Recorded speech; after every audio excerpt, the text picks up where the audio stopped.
Thank you all so much for joining us today.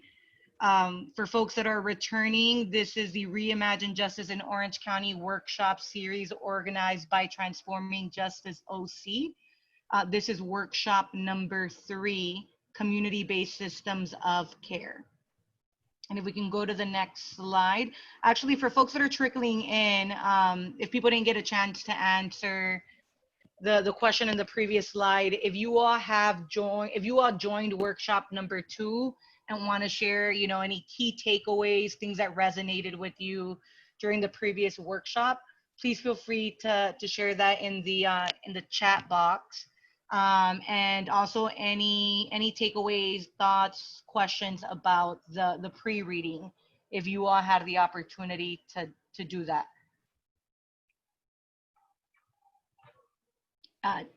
And then next, we'll go to slide number 4. So Transforming Justice Orange County is the group that is organizing this series, along with, we've been having guest speakers.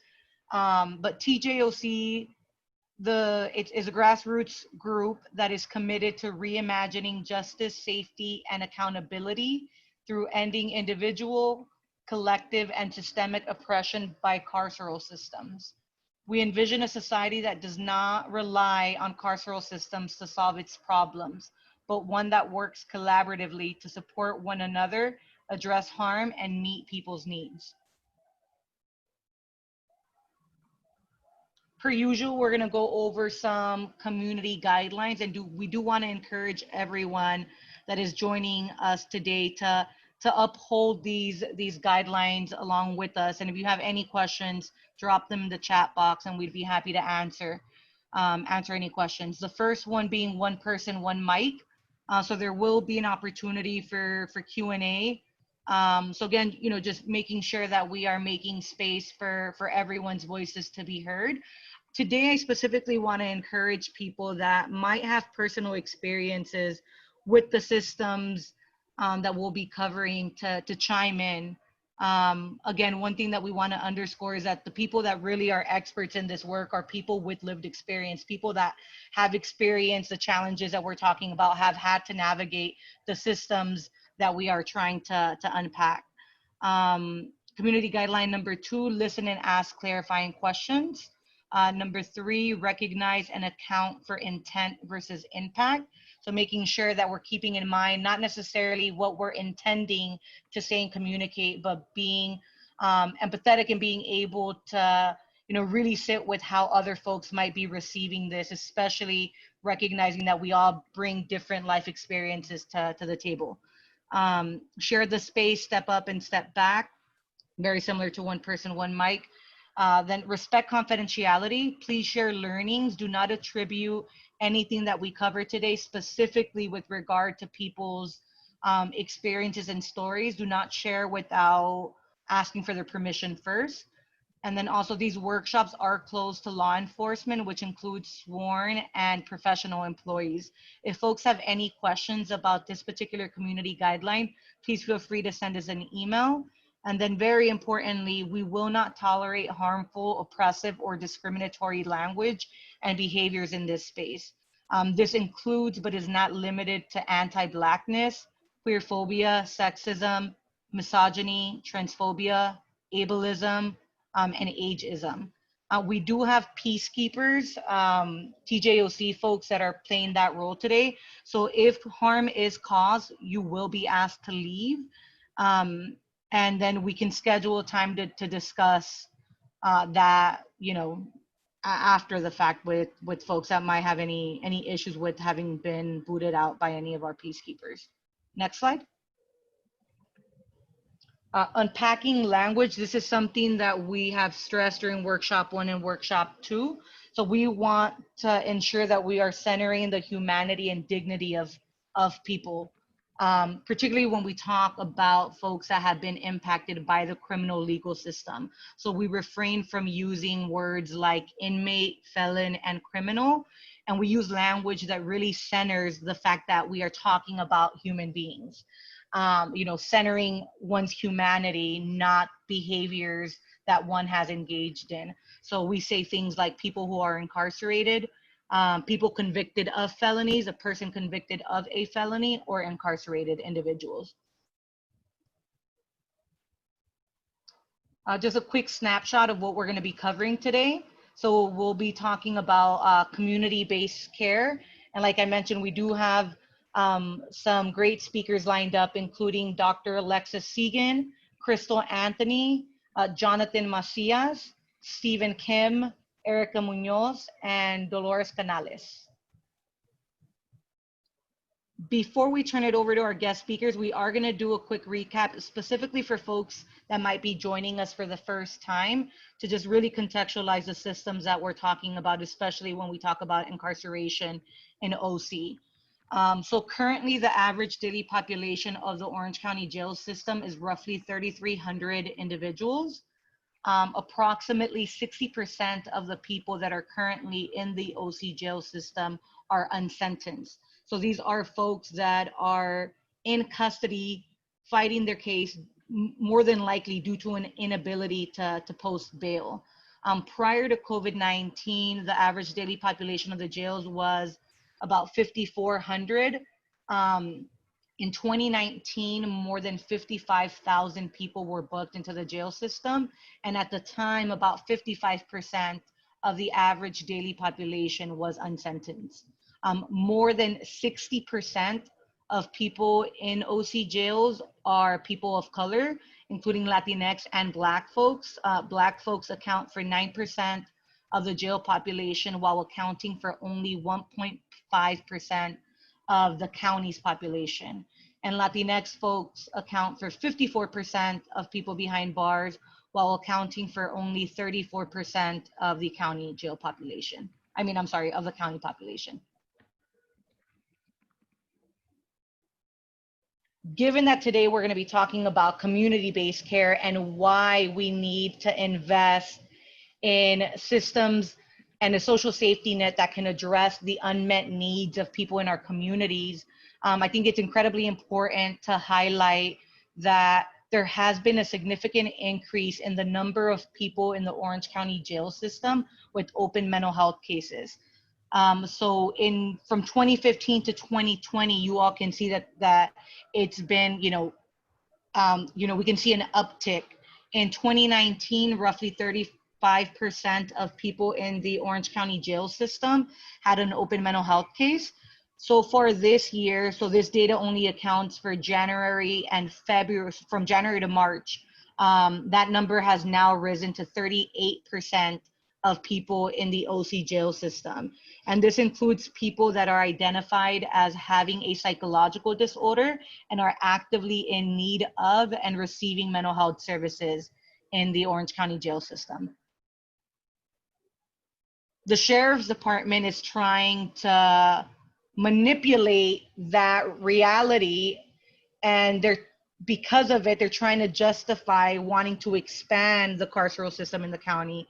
And they are moving forward with adding 900 new jail beds to the jail system. If folks remember, during workshop 2, Rose, talked in a lot of detail about the music expansion. But essentially, the county wants to add roughly 900 new jail beds, and a majority of those beds are slated to be mental health and substance use disorder beds. And again, we know from folks that joined us last week, right, like people with direct experience that, and research also shows us and tells us that people don't get well in cages. People do not go into a carceral setting and become rehabilitated or become stabilized. On the contrary, being in a cage exacerbates and worsens the unmet mental health conditions of many people in our community.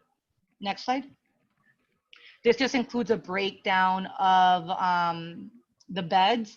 So currently, the county jail system has 140 mental health beds, 5 Lanterman Petro Short LPS beds, which Dr. Segan will be talking more about, and 0 substance use disorder beds. And then you all can see on the right column what the target bed count is. Next slide. And so again, we know that relying on incarceration to address the unmet needs of people is both costly and ineffective and incredibly harmful, not only to the individual, but to the family unit and to our communities as a whole. Next slide. The county is planning to spend roughly $350 million to expand the jail. They did obtain $180 million from state funds, specifically 2 bills. And then, you know, the rest, they're gonna be tapping into local taxpayer dollars. But again, the key piece, you know, I don't want us also, although obviously, you know, financial investments are incredibly important, you know, we want to underscore the type of impacts that this has on, you know, on people and our community that cannot be calculated, you know, by a dollar amount. Next slide. This here just shows how the Board of Supervisors have been spending discretionary dollars, which is money that they have complete control over. So you all can see that over the past decade, the amount of money that they have allocated to the Orange County Sheriff's Department has nearly doubled. And at the same time, we do see a decline, or, you know, it's at least remained stagnant, the amount of discretionary dollars that they've invested in the healthcare agency and social services agency. And the key piece being that if substance use and mental health disorders were addressed as public health issues, they would not become criminal justice issues. And that we must invest in people and community well-being, not cages.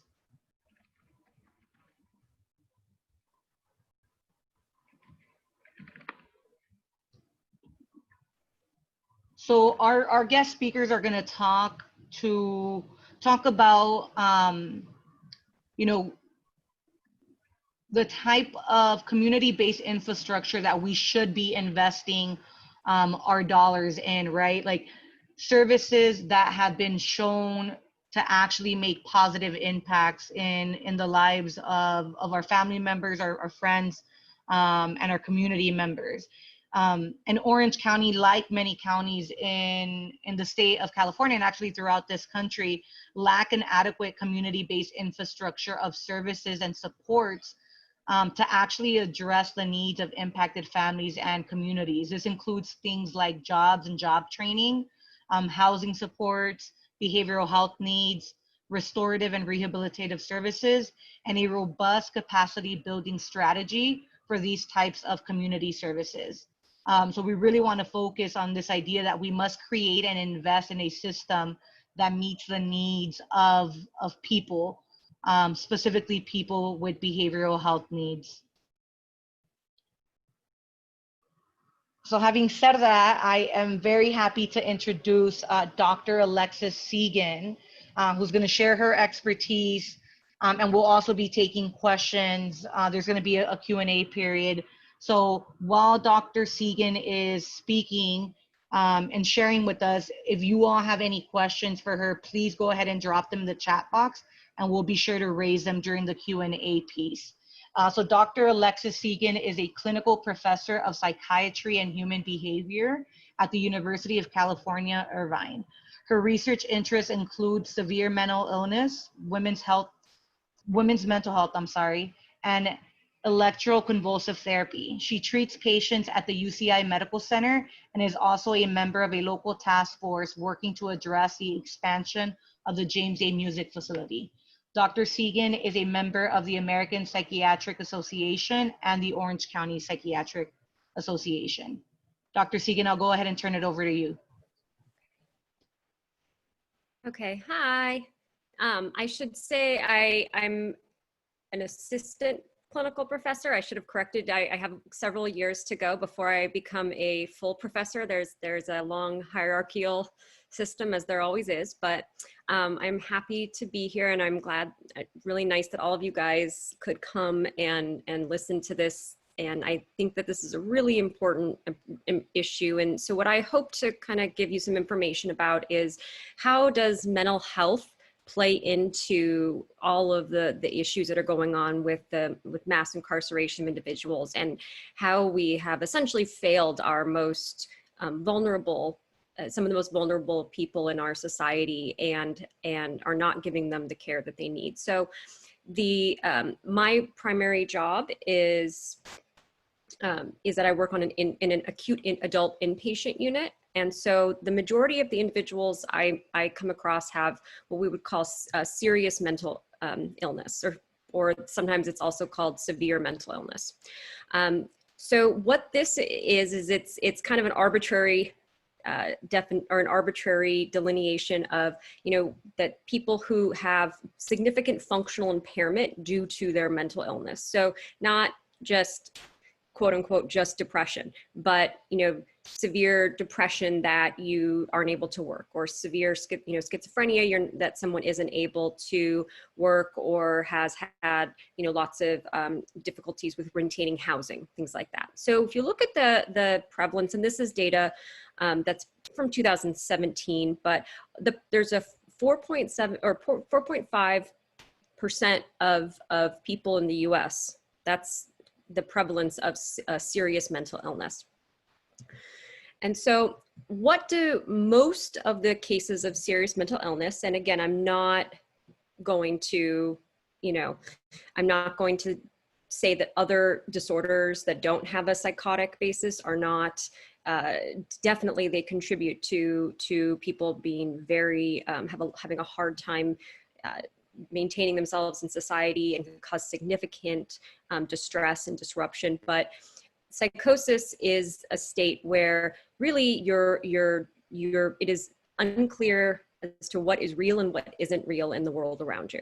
And I don't know if anybody was able to, we had sent out some materials, and one of them was, there's some This American Life episodes, and they're really neat because they have a person who's describing what their psychotic episode was like by looking back on it and kind of reflecting back on how, they know that sound, why they thought that was real, and how they interpreted all of the things around them. So there was a person who talked about believing that he had trained he was part of, some sort of a military unit is what he believed, and that basically he was being chased, and that people were going to break into his house, and he was hopping off of his building and driving his car, and he drove it into the hospital, like he drove his car like into the actual wall of the hospital, and how all the things were really not going on, but how he interpreted them as being things that they weren't.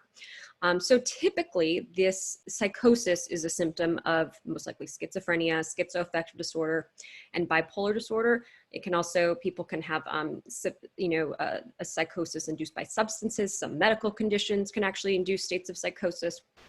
But I think this is, and the statistics are that actually 3 out of 100 people will experience psychosis at some point during their lifetimes. So we can go to the next slide. So that comes to, so when we talk about individuals with mental illness who end up being in the justice system, really the concern is that we are criminalizing symptoms. And so so for some people, it might be hard to understand, well, how does a medical illness how does that relate to getting picked up by officers? Well, so people who are sometimes in a state of psychosis, maybe they have, sometimes there are things, parts of some of the disorders can, like bipolar, people can have a lot of issues with impulse control. And so, people, I think we've all seen somebody somewhere in a store being loud, disruptive, yelling, maybe saying things that didn't make much sense. So that's a very common reason people get picked up. Walking and running in traffic, there's a lot of different reasons people do this. I have unfortunately seen individuals who have been running in traffic trying to actually end their lives get picked up and taken to jail, which is, that's kind of beyond me. But a lot of times, people are just, they're really not even aware of where they are. And so they're, staggering or kind of going to traffic, causing a disruption. And again, disruptions in society, we don't really have much tolerance for that. wandering into private businesses or homes. Again, if you're not aware of what's going on around you and you're not sure what is and isn't real, it's really easy to get yourself into a place where maybe you're not supposed to be. And the consequences of this can just be more staggering than you would ever think. You know, I don't want to obviously divulge too many things about patients that could be identifiable, but I recall having a gentleman who had wandered into a porch, an enclosed porch, to steal some beer. And he had a serious mental illness. And for that, I'll be honest, I don't remember how many months. He may have gotten about a year in jail. I know he was on parole because it was a felony, because it was considered breaking and entering. And he was on parole for about 2 years. So they pay really steep prices for these types of things, for these issues. Not following officers' commands. This is a huge thing. Resisting arrest and battery, all these are, we so commonly see individuals with serious mental illness have these on their quote unquote rap sheets. And it makes sense, right? If you don't believe that the things around you are real, and you don't know if the people who are officers are actually people who are officers, or maybe they're people who are sent to kill you, why would you listen to them? I mean, quite honestly. And so a lot of these times it's a very, and a lot of people with, you know, serious mental illness, either sometimes there's a higher likelihood that they've had childhood trauma, and that also now going into systems like the criminal system, they develop trauma. And so there's also a fight or flight response that can take place, where people really just are trying to save themselves, and sometimes may not follow the commands. And that's, you know, the worst thing that can happen with that is that people could be, you know, end up having deadly force used against them. We talked about a little earlier kind of the monetary issues. So we know that a lot of our serious mental illnesses have basically cognitive issues with them, meaning that people can struggle to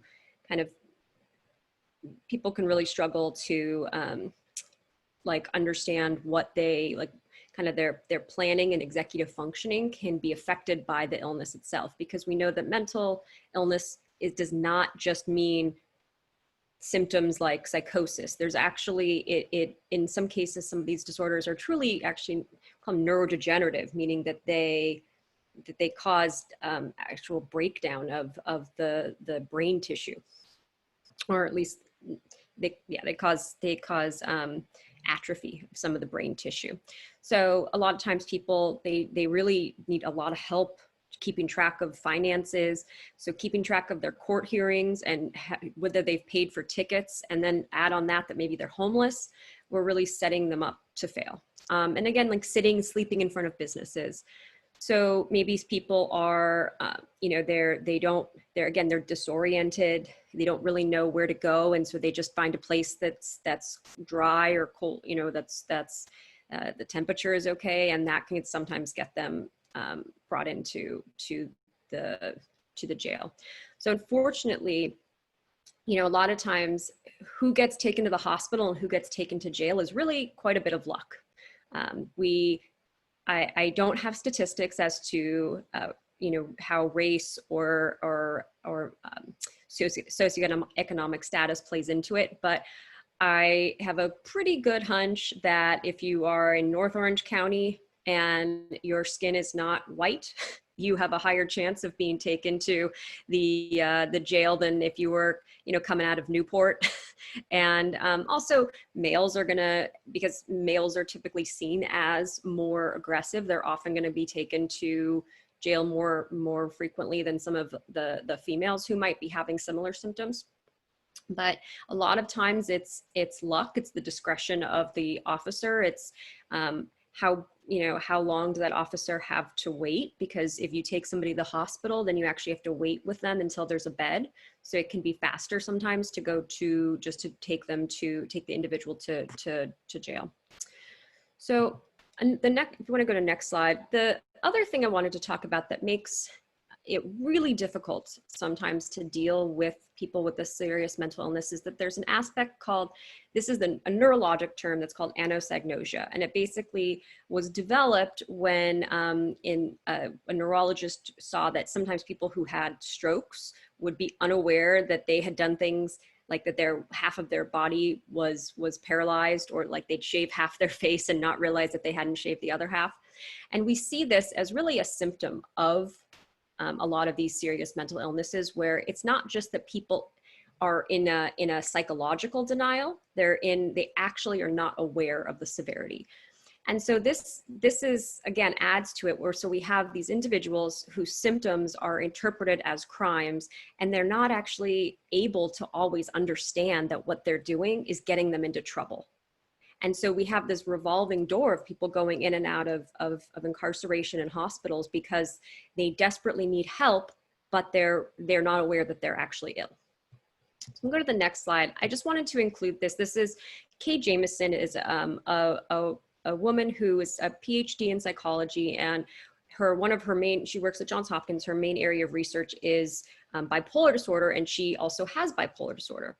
So she says, even though I was a clinician and a scientist, and even though I could read the research literature and see the inevitable bleak consequences of not taking lithium, which was the medication she was prescribed, I, for many years after my initial diagnosis, was reluctant to take my medications as prescribed. Why was I so unwilling? Why did it take me having to go through more episodes of mania, followed by long suicidal depressions, before I would take lithium in a medically sensible way? So I add this because I think it's important to see that even somebody who quite literally researches this disorder still has had to struggle with, recognizing, do I have an illness? Should I take medications? Because I think part of the difficulties we've had with a lot of community-based care is that, well, we're going to offer it to people and people can take it or leave it. But that doesn't work for a lot of people with the most severe forms of mental illness, in that, it's not that they are choosing not to take what people are offering them. It's that they really are unable to sometimes fully understand at that moment why they need that. It doesn't mean that that they always don't understand that, but that it adds to the complication of treating these disorders. So if we can go to the next slide. So that's a little bit of background. So we talk about what's a healthy mental health ecosystem. And so there's lots of different aspects of it. No matter what, we will never eliminate any of these aspects. So no matter how great of medications we come up with, we're always going to need, some people are always going to need inpatient care. Some people are always going to have crises. There's no amount of medications that are going to take away the value of family, peer support, social support. And there's no inpatient care or outpatient care that can really reverse one another. And so, what we need is all of these areas have to be robust. They have to coordinate with each other, and they have to people have to be able to seamlessly kind of go between these different areas when they need to. Okay, so the next slide. So very briefly, part of the reason that it is so difficult that we have gotten into this situation where mental health has, where the jails have become the de facto major treatment centers for mental health, can be traced back to, at least in California, the Landrum-Petra Short, or LPS Act. So this was signed into law in '67 by Governor Reagan, and the goals of this act were to end the inappropriate, involuntary, and indefinite institutionalization of people with mental illnesses and developmental disabilities. I think we can all agree that in and of itself is a great and wonderful goal. That there's nothing wrong with that. But if we can go to the next slide, a lot has gone wrong with it. Why? Well, and this was also part of the larger deinstitutionalization that was going on in the country in the Community Mental Health Act that was put in place by Kennedy. And again, this is a great idea, but if we don't have adequate funding for community programs, then where are all those individuals who were in these institutions supposed to go? We kind of went to the pendulum, we kind of flung it to the other side, where now we have some programs, but we actually don't really have a lot of places to put people with severe mental illness, you know, like in terms of housing. The other aspect is that we really, if individuals don't always, especially when they're in a severe phase of their illness, realize that they need help, well, then how are we supposed to get them to voluntarily do these community programs? And then we've reduced our acute care hospital beds, meaning our inpatient psychiatric beds. And so what we essentially have is we've set up for people to fail and to not have places to live, to not be able to engage in care, and to essentially just be either rotating in and out of hospitals or jails. You can go to the next slide. Very quickly, you know, just to go into, well, you know, what are some of the differences between what we call it, quote unquote, actually LPS beds versus non-LPS beds mean. So LPS beds mean that they are designated to be able to deal with, to take patients on involuntary mental health holds. So that is that somebody meets the criteria, they're a danger to themselves, a danger to others, or gravely disabled due to a mental disorder. And again, these are kind of nebulous definitions, but so some of the most ill individuals, so if you have somebody who is on a bridge, they want to jump off. They say, I'm going to kill myself. There's nothing you can do. And maybe somehow somebody's able to kind of get them to come off the ledge, and they say, no, I don't want to go to the hospital. No one would, I mean, maybe, hopefully not many people, but I don't think many of us would agree that we should just let that person jump off the bridge. We would all say, no, no, no.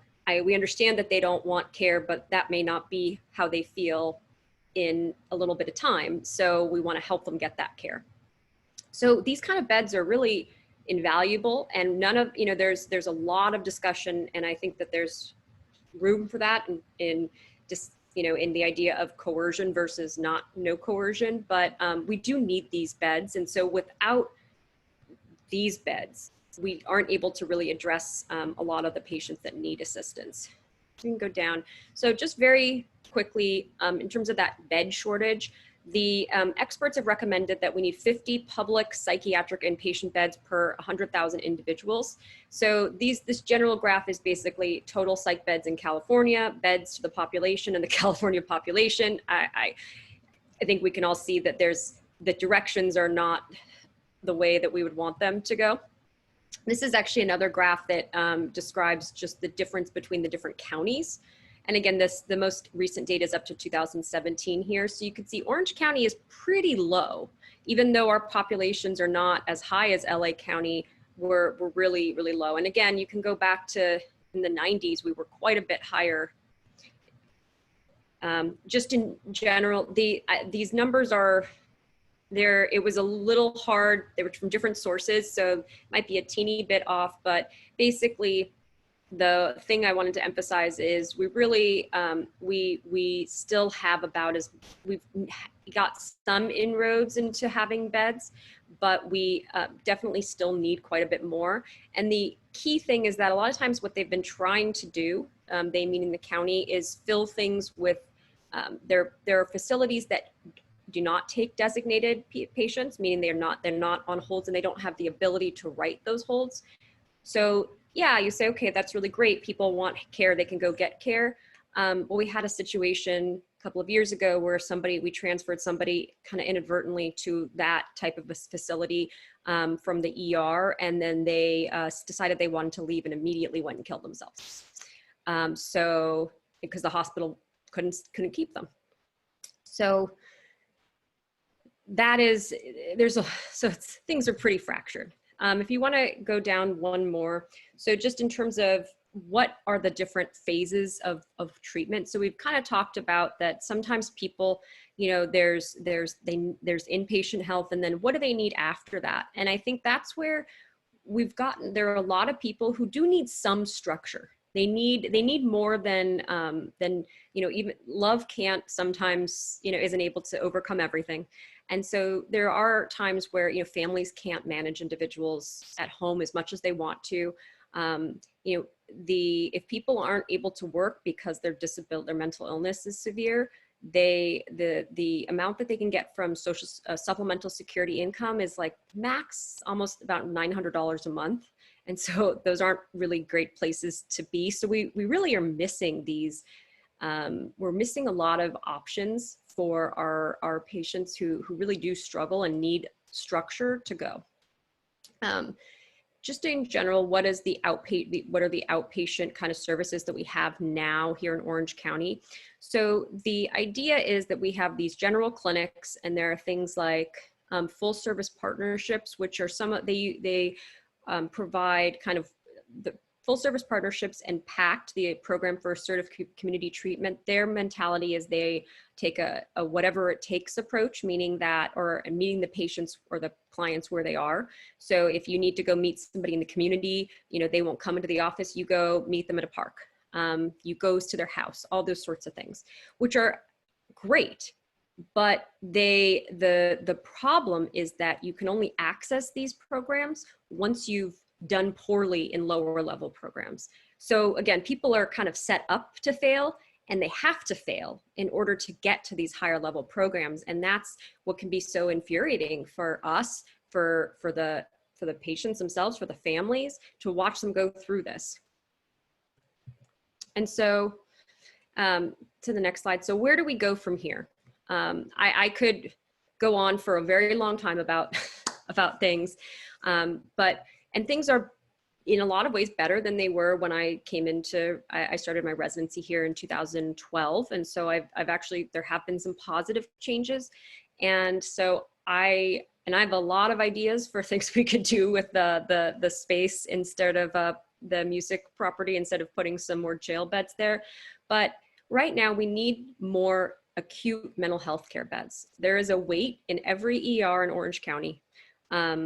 Sometimes we've had people wait up to a week more in the ER just for a bed. We need, because there just aren't enough. And we need increased step down options. So right now our options are the intense level in the hospital and home, or, you know, to a rented room. So if you had, you know, been in a car accident, we have, you know, you had a really severe injuries, you would potentially discharge to a rehab facility, things like that. But, and it's, you know, it's not all even a matter of what Medicare or Medi-Cal do and don't cover. We just don't have a lot of these options.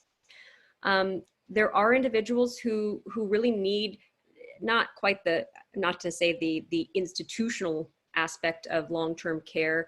Long-term care, by the way, in the county means like 3 to 12 months. And those are beds that people who really need to have a locked structure. And we don't have enough of them. The wait right now for those beds, since COVID started, I would say pretty much in a lot of the hospitals, at least the ones that take Medi-Cal, about half of the beds right now are filled by, or maybe a quarter to half are filled by people waiting for long-term care beds. And the wait is at least 6, or actually I think the last person was at 7 or 8 months, which is better than LA, which is a month, or a year. But you can see how now we have no beds and we're backed up, and we're having people wait in the ER. And so it's really, we're keeping people in the inpatient sites that are really for acute care. And that's a cruel thing too, that these are not places that are meant for people to stay, but we're often faced with, well, do we let this person go and potentially kill themselves, get injured by misadventure, get injured by police, you know, commit a crime and get locked up for however much time, you know, see them get victimized, because a lot of our patients are really vulnerable and they get beat up, they get raped, and so they get things stolen from them. So we need more options. We really need better care coordination. The amount of faxing that is done in the medical community would astound you. And pretty much everything is reliant upon fax and phone calls. We need increased capacity for a lot of these services that are the more intensive services. And we need we need to be able to get these patients or individuals linked with these services far before they fail, quote unquote, and potentially have tried to injure themselves in severe ways. So these are, I think these are very reasonable things. And I think these are things that most people in the healthcare field would really agree to, but these are not money makers. And these are not things that are, again, glamorous. These are just very practical things. But I do think that we have improved things a lot in the last few years. And I would like to be optimistic that Orange County can continue to move forward. So I think that's it. Sorry, I think I went a little bit over, but I apologize. That's totally fine. Thank you so much, Dr. Segan. We do have some questions. We actually altered our schedule a bit because I went over, but everything's fine. We have enough time to get through all of the guest speakers. I'll ask the first question that was raised by Anne.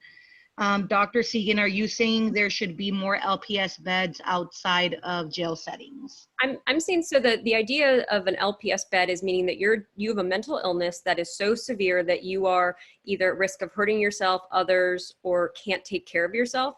And so that's it. A mental illness is a medical issue, so they should only be outside of jail settings. And that's where the majority of them are. They're in hospitals. But so it's counterintuitive to say that you have to get to these hospital beds through the jail. We wouldn't do that with any other illness. And so really these are the beds that are meant for people who have a mental illness and need medical treatment, or, meaning medications, social, psychological services, all those sorts of things. And I think we have time for one more question, and then hopefully we have some spare time towards the end. We can raise some of the others. The next question was raised by Anne Marie. I just lost it. I'm sorry. It was, are these statistics and supports representative of children and adolescents too? So some of the bed ones were, yes. That is another significant issue. Orange County, when they put CHOC has an inpatient unit now, and that's the only county facility that takes children ages 5 to 11. Otherwise, they also take older, and then there's a couple other facilities, including UCI, that take people who are teens, who are a little bit older. But the young kids are the ones that often wait in the ER for a long time. There's not enough services for them. And again, a lot of it is that there's a lack of care coordination between things like the regional center services, which are for people who have disabilities, for the foster care system, all these different places. And it's hard. If they were more easily coordinated, I think that would really help to at least utilize the beds that we do have better. Thank you so much, Dr. Segan. And for the other questions that we didn't get around to answering, if there's time at the end, we'll circle back to them. And if we don't have time, we can send the questions to each of the guest speakers. And then if you all have bandwidth to respond, we can make sure that we share that information with all of the attendees. Thank you so much again for joining us and for sharing all of your expertise. Next, I'm going to introduce Crystal Anthony. Crystal Anthony is the co-executive director of Underground Grit and therapist for Program for Torture Victims. Crystal developed a program to meet the gaps and needs in Orange County to work with people convicted of violent offenses in the juvenile and adult system, to meet members where they are and help them by walking through life with them. Developing and creating innovative reentry programs that utilize InReach Services and a walk-through life approach with compassion-based treatment and holistic mental health services. Crystal was a clinical social worker for the County of Orange's healthcare agency and provides expert training on human trafficking and trauma-specific treatment for individual and group prevention and intervention for youth in juvenile detention facilities. Crystal has her master's in social work from the University of Southern California and bachelor's degree in political science with a minor in global studies from the California State University, San Marcos. And Crystal is joined today by Jonathan Macias.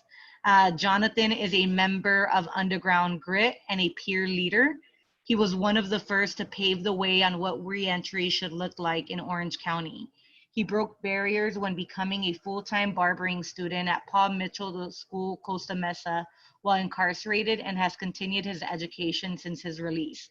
Jonathan gives back to his community, providing free haircuts and committing his time to speaking engagements as an expert with lived experience. He recently celebrated the termination of his probation. Thank you both so much for joining us, Jonathan and Crystal. I'll go ahead and turn it over to both of you. Hi.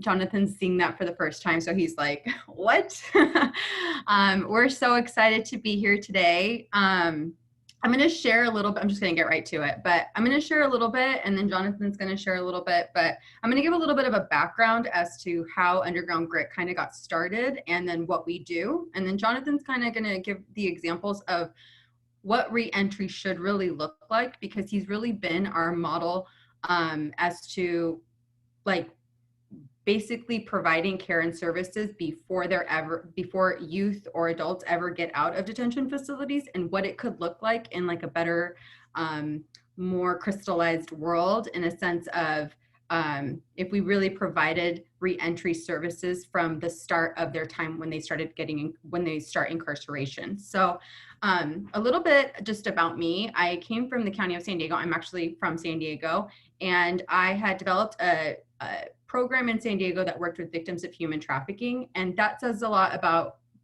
all the things I learned there in regards to providing services for people with post-traumatic stress disorder, depression disorders, and disorders such as like anxiety, and really understanding mental health services, and learning that basic talk therapy isn't enough to actually treat these disorders, and that really we needed to start looking outside of the box to help victims of human trafficking.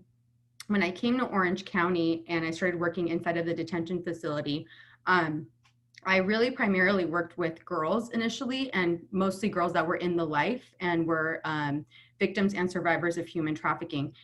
And I quickly, I had started a program down in San Diego that was specifically for boys that taught them about human trafficking and like trying to prevent youth from selling girls and also buying them. And so when I came to Orange County, I was like, oh, I really want to do this program in the detention facility. And I stumbled upon a specific unit called the Extreme Security Risk Unit. And that unit held all of the, quote, violent offenders. And they were the youth who were there, and almost like, I want to say like 99% of them were being tried as adults. And they were kind of like the throwaway youth of juvenile hall. And, you know, when you first learn about this unit, it's kind of like the scary unit, like, oh, these kids are really tough and really intense. And so I walked in there and asked if I could do this program, and probation was pretty receptive of it. And I was able to do the group.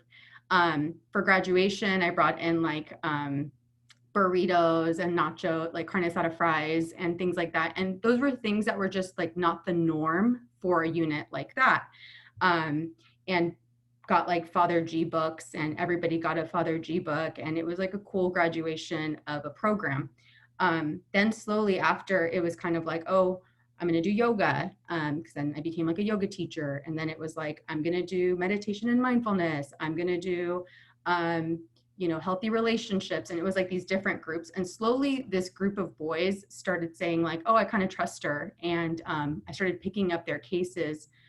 Prior to that, a lot of these boys didn't really do therapy because they were kind of preparing themselves for prison. And in the prison world, they're not allowed to see therapists because there's different rules within the system of like things that you are allowed to do and things that you're not allowed to do. And so some of the major things was just them doing therapy was kind of like a big deal. And it was like weird because they thought like it was weird that like I came every week to see them and that I would see them for 60 minutes. They were like, what is this? Staff thought it was weird. They're like, we're used to like 15-minute sessions. What is this thing that you sit there for 60 minutes and you see them for actual therapy?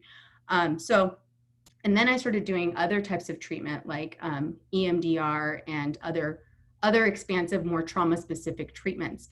And I was really lucky because I had a very supportive person through the healthcare agency that was my boss that allowed for those types of treatments to occur, where it wasn't the norm previous to that.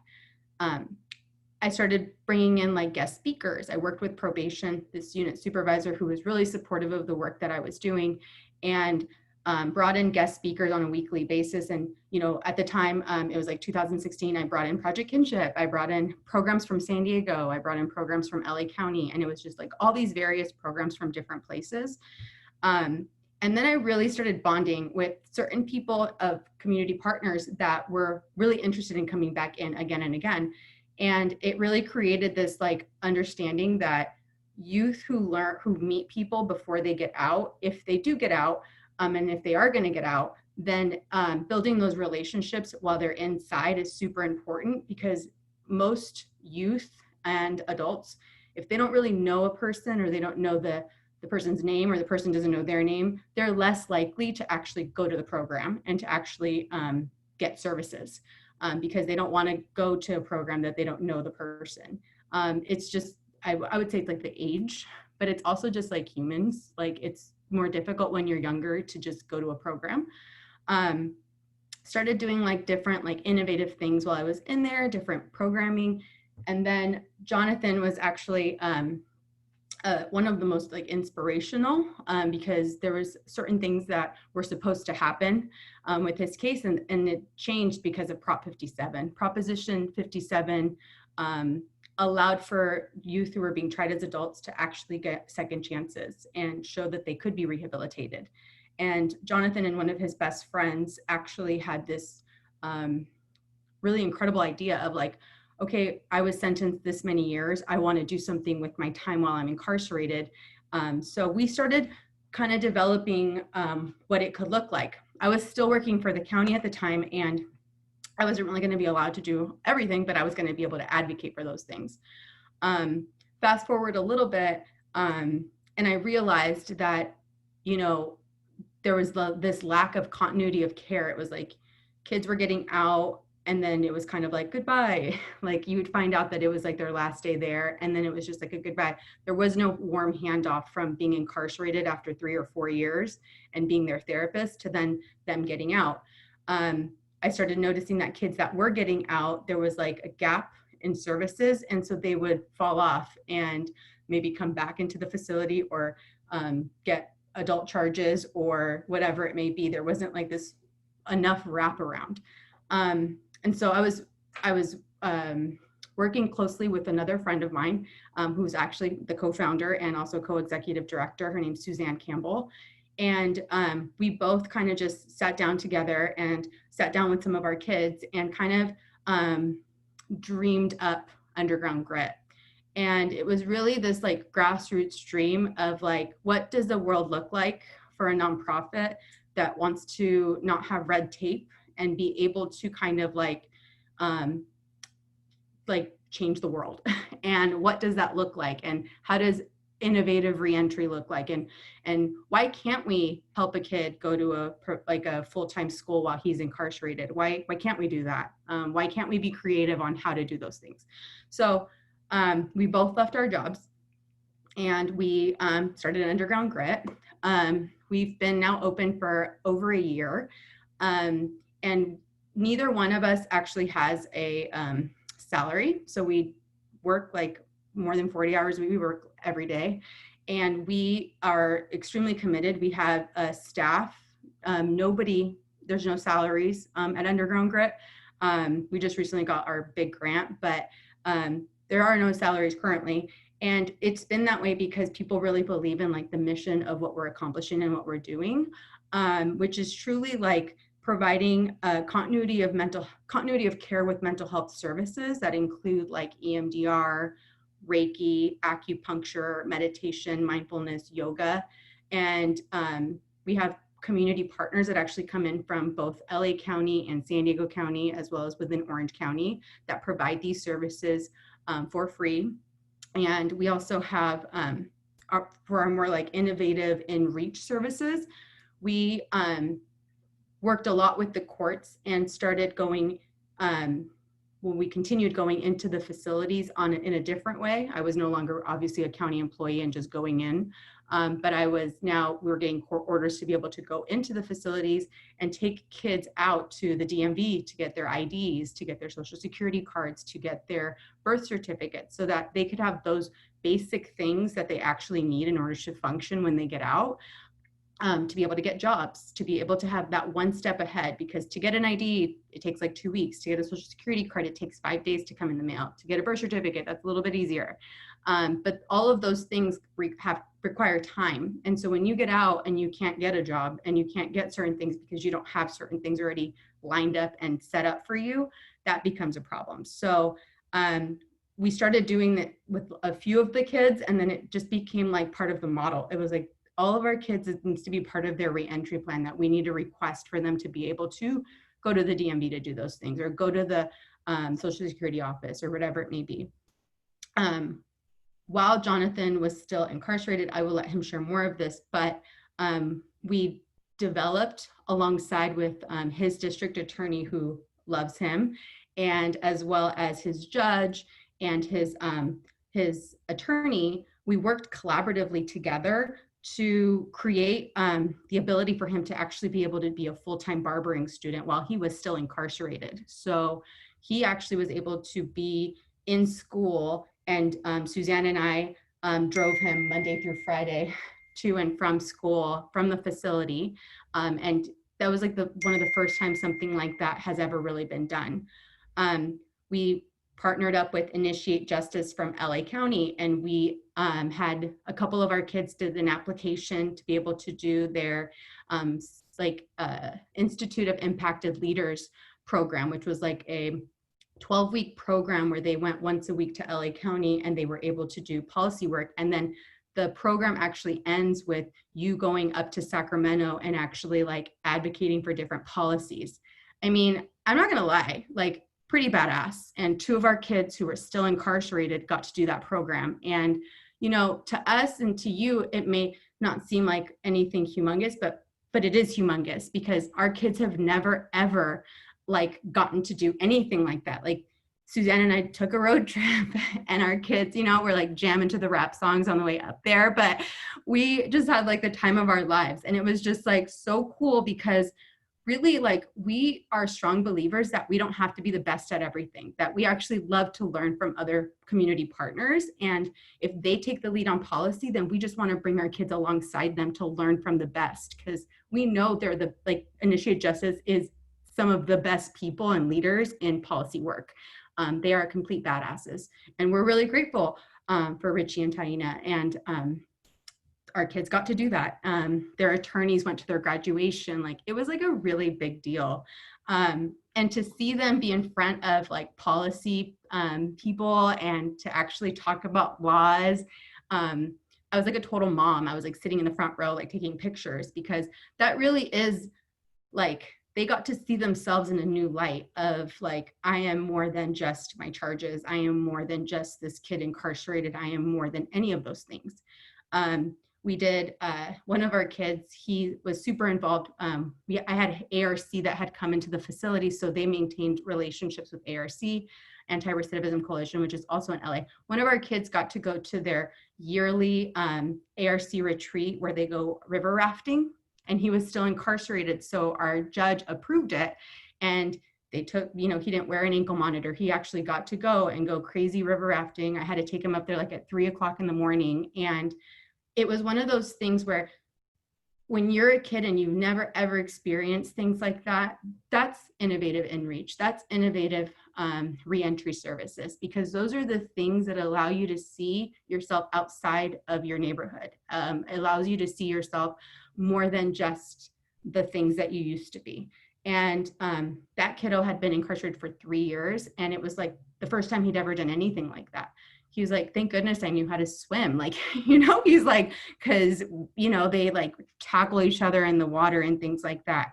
And then simple things like signing up for school, being able to do things like that, being able to sign up for school before you get out, being able to do things like drug treatment. So there are certain things such as like we work collaboratively with other agencies such as the Amity Foundation, which is in San Diego County. There's actually Amity Foundation in San Diego and LA County, and then Riverside's actually getting an Amity Foundation program there as well. But we work specifically with San Diego's, and it's like incredible because we don't have something like that here in Orange County. And something I learned a very long time ago is like, I would want, like, what would you want for your child? You know, so I try to get what I would want for, if I had a child, what I would want for my child. I try to get them the best programs possible. Suzanne and I are big believers of that.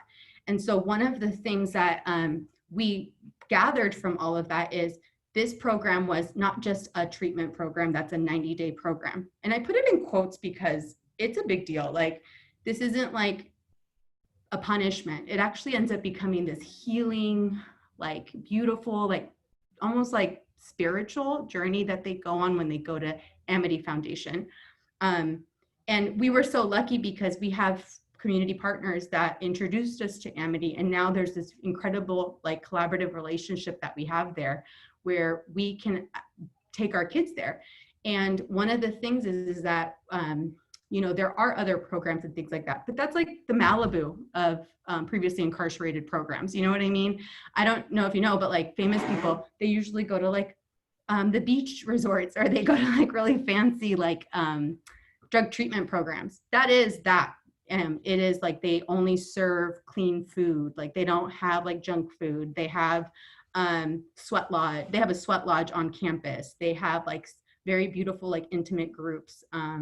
You know, they do healing, and it's a whole person healing. It's not just we're only working on your drug treatment. We're working on the person inside and the person outside. So they're working on the trauma. They're working on different things.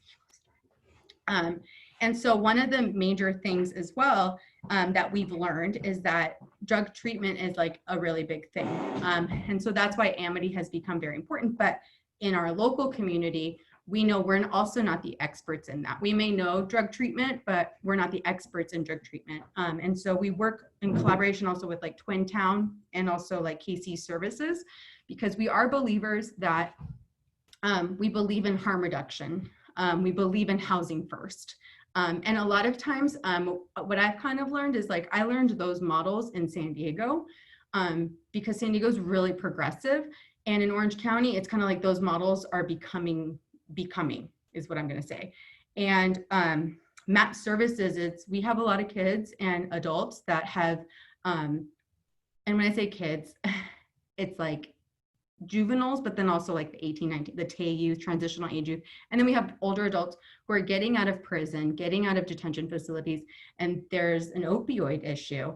And being able to be aware of like, what is housing first and what is like MAT services, and being able to be a safe space where we're not shaming the drug use, and being able to say like, okay, let's get help for that. And so those are things that I think a lot of times are not shared enough or discussed enough. And so, you know, if any, I'm just going to share very bluntly, like, you know, it's one of those things where the pain of somebody who uses heroin or who uses oxy or any of those types of drugs that are very shameful drugs, because it's not hard for somebody to say I use weed, but it is really difficult for somebody to say I use heroin and I shoot up. So being able to make it a safe space for people to share that, and then walking with them through the system of like, hey, okay, we can do MAT services so that you can slowly get reduced off that drug, and then, you know, getting you housing. We work with really great housing community partners that they understand system impacted. They understand people who've been previously incarcerated. They understand foster care youth. They understand those different things. And we need more training in those and more models created such as that. One of our two of our community partners are Not These House, as well as Fly Living. And those have been our two biggest housing programs that we refer to, just because of the way that they serve the youth and adults that we do get connected into those programs. One of the biggest things for us is being able to advocate at the same time for change. And I think that that's been one of the things that a lot of our juveniles are big on. So I'm just going to have Jonathan just share quickly a little bit of how all of that has impacted him. Hi. So I'm Jonathan. CS. 20 years old, about to be 21 this next upcoming week. And as you had heard on the thing, right? What's it called? The message On your bio. on my bio. Sorry. I had previously just gotten off probation, so that was like a great part. And so just to kind of like retrospect to the beginning of like everything, I was incarcerated like at 17, and I was like looking at like a life sentence time at a juvenile age for a frowned upon like crime that was committed, to where at that time we didn't really know I didn't really know how much like I could have really gotten as a juvenile, and I didn't really care about the resources that I got during my incarceration. And there's therapists, they had a lot of like programs there, in a sense, almost here and there, but it was a hit and a miss depending on who you would get, to where I ended up having the blessing to get like moved to a different unit, because I was one of the XSR units, to where I didn't really have a therapist in one of them, to where he was a guy, like he wasn't really so much interactive with one another. But then once I got switched to the other unit, I had got the opportunity to get Crystal Anthony, to where she was more interactive. And I remember seeing her in the previous unit, just kind of like really caring about the youth and actually asking like people that were under her like caseload or her role, like if they needed anything or if they needed help, to where that was just kind of like going up and beyond, to where I can kind of tell off the bat like she cared, but I didn't really care for the help even then after I got sent to the other unit. But after that, shortly after, like a few months later, I was able to go to DJJ, which was called CYA. And going up there was kind of like an eye-opening event, to where I got to experience a lot. I got to learn a lot. I was able to be thankful for the things that I had in the institution where I was at, and being able to have the resources that I had, because I was there with people from all over California, from San Diego to all the way to like, I believe like Oakland. And those people told me that their county like juvenile halls or whatnot did not offer anything like that we got here in Orange County, to where as soon as I got back from that diagnostic that I had to take over there for my 707, I took the help more seriously. Within the time I got into receiving, I had called in and I asked for a therapist, but like my previous therapist that I had, which was Crystal Anthony. And then and there is when I felt like I wanted to get that help and accept it, to where I took every program that was like offered. And most of the programs that we had in the institution were like more than like Crystal Anthony's, which she would teach us about human trafficking. She would teach us about so many things like yoga, and just kind of like having that inner peace at times when like it's not very understandable like what we're facing. And then in those institutions and the units, to where like we don't know when we're going home, or like if we're even going to go home, or if there even is a home. And luckily I was able to get my time done. And shortly after, I went to a camp and I did everything that I could do at that camp.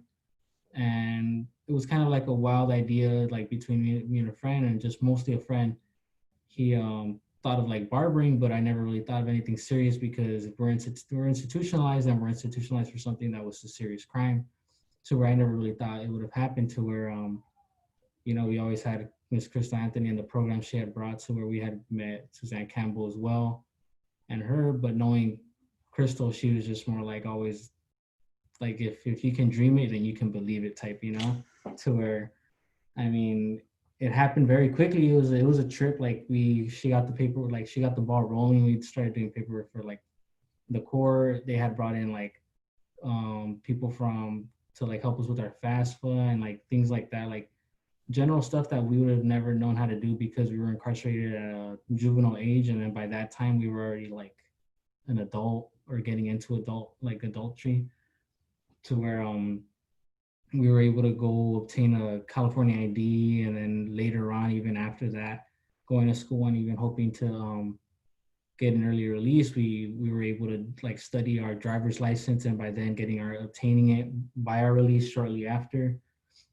But going to school every day was more like, I feel like the programs that we get that offered like that are nonprofits are very like handy and just very like needed in the community, because there's no other like program that I've ever seen that like is interactive with the youth and are like all for the youth, because there's always some other programs that are kind of just like they listen, but then it's not just very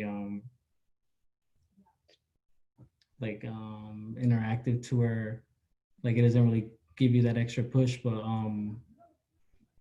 all in all, that I can say is that with Underground Grid, I've had a lot of help, and even finding work, knocking it off with my career as a barber, and still even going to school every day, even after my release, and helping me out with transportation and also living.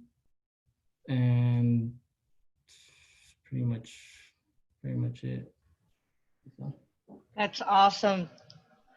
Thank you both so much. I do want to share some comments. Unfortunately, we don't have enough time for Q&A. There was one question that was asked, so we'll be sure to send that your way, Crystal and Jonathan. But I do want to read some of the comments, because most of them were just comments praising the amazing work that you all do. So there's a congratulations, Jonathan. There's a definitely badass, love it, Underground Grit, you are awesome. Wow, this is rich. This sounds like such a wonderful program. Daisy chimed in, it was a really big deal. I was with the two youth and they were really taking in the experience of being in Sacramento at the state capitol. Another person shared, Underground Grit just showed me what's possible. Someone else shared, this needs to be mandatory for any CJ system. Folks are asking and saying that they would love to get involved with you all if you all need more help. Sharing that's so amazing, what a fantastic program. So just, you know, a lot of praise all around for the amazing work that you all do. And thank you both so much. And especially you, Jonathan, for sharing your personal, you know, experiences with us, and for really like stepping into this leadership role of like, you know, giving back and continuing to push this work forward now that you're back in the community with us. Next, and hopefully we can circle back at the end if there's time for Q&A, but next I'll turn it over to Rose, who's gonna be introducing our next guest speakers. Thank you. It's my honor to introduce Project Kinship. So we have Stephen and Erica here today. So I'll introduce both of them. Stephen Kim is the co-founder of Project Kinship, where he serves individuals impacted by gangs and incarceration with the aim to successfully reintegrate them back into the workforce, school, and communities. His dedication to breaking cycles of incarceration, gang membership, and community violence stems from over 15 years of working with traumatized and abandoned youth throughout Orange County. Stephen is highly regarded for his human rights work in the fields of forensic social work, where he led multidisciplinary teams to identify early childhood traumas on high-profile death penalty cases. He is sought out for his expertise on understanding the root causes of violence and has facilitated trainings on the state and federal levels of the criminal justice system. And alongside Stephen will be Erica Muñez. Erica is a lead data analyst at Project Kinship. In addition, Erica is also a teaching assistant for planning and evaluation in criminal justice at the San Diego State University. Erica carries over 5 years of experience in the field of social science research. Her background includes coordinating research activities across multidisciplinary teams, developing data collection tools and protocols, designing databases, and visualizing data in ways that makes information more accessible to stakeholders. Erica's previous experience includes working as a research assistant for the Crossroads study at UC Irvine, a multi-site longitudinal study and examining the impacts of contact with the juvenile justice system. This research was and is made possible under the guidance of Dr. Elizabeth Kaufman, one of the nation's leading experts in the fields of adolescent development and juvenile justice. Erica's previous experience also included working in collaboration with organizational leads on a local and national level in order to understand barriers and solutions to social justice issues on a systemic level. Previous projects have included supporting First 5 San Diego, YMCA, United Way, and the Colorado Health Foundation with evaluation and program improvement. These experiences have enabled Erica to take a multidisciplinary approach on her path to understanding recidivism. Erica's passion for social justice and criminal justice reform stems from her experience as a first-generation Mexican American, having lived through the struggles of her older brother's multi-incarceration. Thank you both for joining. Awesome. All right. Thank you for the opportunity, y'all. Big shout out to all the speakers today and all of you who have joined us tonight. You know, these type of spaces really hold sacred to community spaces. And so we want to thank you for the opportunity. It's really hot today. Any of y'all hot? It's like burning up, but I'm so blessed to be with you all. You know, I was thinking about Kinship. Eric's going to share with us a lot about what we do. But, you know, our vision really is to create a world where hope lives and the cycle of despair ends. And as all of you know, the work that we do is so heavy. And we know that it's an honor and privilege to serve people in the community, many of whom carry more than they can bear, and we get to walk with them. And I think that's what keeps us in the work, that we know that we can't stand still in the face of injustice. We know that when we see inequities, we want to be on the front lines of figuring out how do we walk together. So, you know, I wanted to just share, you know, the heaviness of despair. I know that many of us have experienced that. I'm sure a lot of us come from different walks of life with different experiences, but I'm sure many of us can find ourselves in places in our life when despair has felt so heavy. But I think we also know what hope looks like. And we also, many of us have been able to have the great privilege of experiencing healing through the sacred bond of kinship. And so tonight, I just want to say thank you for the invitation. And I talk too much, so I'm going to pull back and I'll take us home at the end here with some thoughts. But, you know, I get to work with some of the most amazing people that, you know, early on we learned that this work is too heavy and there's too much, that not one person can do it alone. And so I realized that there are so many great people with so many different skills and who have amazing hearts. And tonight I'm really privileged and honored to share space with Erica. You guys saw her bio, and so I asked her if she could just start us off and talk to us about Project Kinship. So ladies and gentlemen, the great Erica. Hi, everyone. Thank you for having me, and thank you, Steve, for your kind words. I just wanted to start off by sharing a little bit about the history about Project Kinship. So back in 2014, Project Kinship received seed funding from the California Endowment to conduct the landscape analysis in Orange County. And ultimately, what the landscape analysis found is that there was a great need for reentry services. And so that definitely set the path for Project Kinship. Originally, back in 2014, we had maybe about like 4 staff. And today, now in 2020, we have about over 50 staff. So we're definitely growing in size. We used to be in a super small office location, and now we're in a bigger location, which definitely allows us to provide more services. But just to kind of go through a couple of the programs that we do have restorative practices. So we have restorative practice interventionists that are at 3 different schools within Orange County. So they're stationed at Santa Ana Unified School District, Garden Grove Unified School District, and Brea Olinda Unified School District. And also these services are actually aimed to mitigate the school to prison pipeline. We also have the Youth Development Court, program, where we work in collaboration with the OC courts to help youth reenter the community.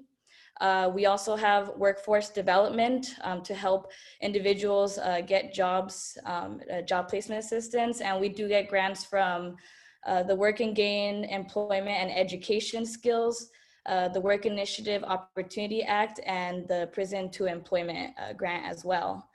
Another one of our programs that are also pretty big is our Safe Haven program, where we do serve adults that are recently released from the OC jails.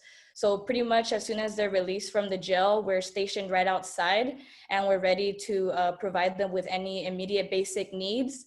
But we also provide them with referrals to come back to our office so that they can get enrolled into services and access programs. Another one of the programs that we also have is we offer Medi-Cal and CalFresh enrollment assistance. We have a grant from the Community Health Initiative of Orange County. So we also do help people, get enrolled into government benefits. And then additionally, we also do some advocacy work. So we do work in collaboration with the Californians for Safety and Justice on the Time Done campaign. And not too long ago, we did have the honor of traveling to the state capitol in Sacramento. And we got to advocate for better conditions for folks that are formerly incarcerated. Currently, there are about 48,000 restrictions on formerly incarcerated individuals that do make it difficult for them to re-enter the community. And in addition, there is research that shows that 43% of individuals that are released from prisons are rearrested during their first year. So basically, the research has shown that those that are released from detention facilities without the appropriate supports upon release are actually more likely to recidivate. So definitely all the programs that we provide are meant to mitigate those gaps in services that are usually not available when they are incarcerated.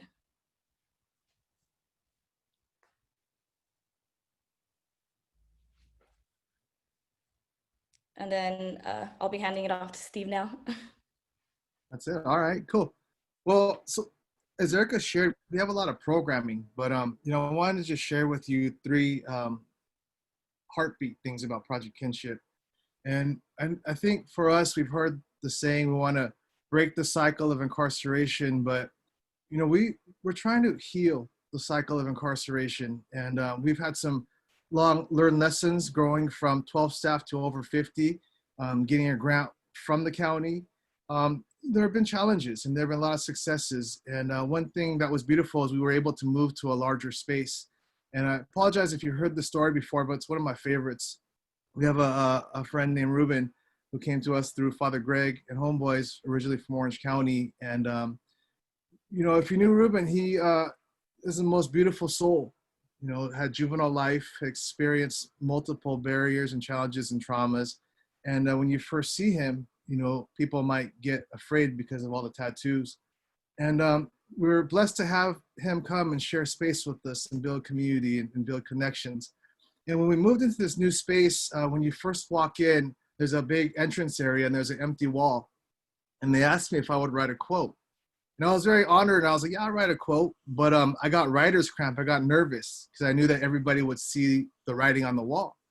So usually I talk a lot, but I didn't know what to write. And so I put on some music and some candles and, put some Mariah Carey on. And I was trying to write something. And 10 hours later, I wrote in your darkest moment, never give up hope. There's a beacon of light that leads you to a community of kinship, blah, blah, blah. Well, the day before we were going to put it on the wall, Mary, our co-founder, said, did you ask anybody else? And I was like, no, I spent 10 hours on this. This is going to go up tomorrow. Well, we decided to ask Ruben, and Ruben is much more humble than me. And he said, I wouldn't want my words up there on that wall. But in 10 seconds, it took me 10 hours. And in 10 seconds, Ruben says, but what I would write is, welcome to Kinship, where judgment and pain are left at the door. You are home. In 10 seconds, Ruben comes up with this. Whose quote do you think is on the wall when you walk in? It's not mine. And when you ask him, why did you come up with that? He says, you know what? Ever since I got out of prison, when people look at me, it looks like they bit into a sour lemon. But when I come here, I feel like I'm at home. And that's his doing. That's him teaching us how to heal. That's the community and a safe that we've been able to create along with so many spaces. A lot of organizations do that. Many of you do that in your own organizations. And it's a blessing to be able to share space like that with folks who can have a place called home. So we know that healing is more important than breaking the cycle of incarceration, because when we heal, the generation after us will be able to experience our healing. The second thing we want to do is we want to serve and not to save. In my early years, I remember running around everywhere and I had the energy. And I realized that if I try to save people, there are situations where we can save people. But generally speaking, when we try to save, we get burnt out. Because saving is for God. Our role is to serve. And as we serve people, we in return find moments when we find ourselves saved by witnessing the amazing resilience and heart of the people we serve. We want to serve and not save. And the last thing I want to share with you at Kinship, along with all these programs, what makes the thing special at Kinship and many other places is because we remind people of their worth. That we know, as many of you have heard, that people are more than the worst mistake of their past. And I was talking to one of the homies, and we've known him for a long time. This is my last story.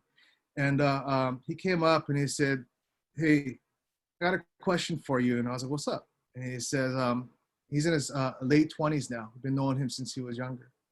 Ulysses, and he says, "How does God choose what zip code and what family a child is born into?"